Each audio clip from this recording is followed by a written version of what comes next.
आजमाइश इसके लिए तैयार रहें, वो आनी है। वाला नबलुवन्नकुम, हम हर हालत में तुम्हें आजमाएंगे।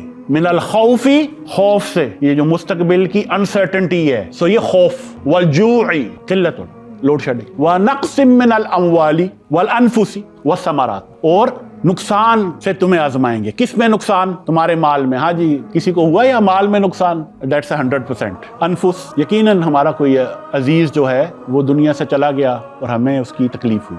वह समारात, अब मैंने फल उगाने हैं। अब क्या किया? पहले जमीन ली, फिर उस पर हल चलाया, फिर उसको हमवार किया, फिर उसमें बीज बोया, फिर उसको पानी दिया, फिर सब्र किया, फिर पानी दिया, फिर सब्र किया, फिर दरख्त निकला, फिर उसको पानी दिया, फिर वो दरख्त बढ़ा, फिर उस पर फल निकला। अब इसमें एक पीरियड और मेहनत शामिल है, एक कोशिश, एक जोहद, और अगर उसने फल ना दिए तो नक्स मिन समारात का मतलब है कि भाई जो भी हमने जोहद और कोशिश की उसमें मुनाफा नहीं हुआ। वबश्शिर साबिरीन, तो इन सब्र करने वालों से, ये जो कायम है अपने अहद पर, इन्हें बिशारत दें। अल्लज़ीना इज़ा असाबतहुम मुसीबत क़ालू इन्ना लिल्लाहि व इन्ना इलैहि राजिऊन, कि हम उसी की मलकियत हैं और उसी की तरफ हम लौट रहे हैं। हफ्तावार लेक्चर में शिरकत के लिए अपने करीबी बुरहानिया के सेंटर में तशरीफ लाएं।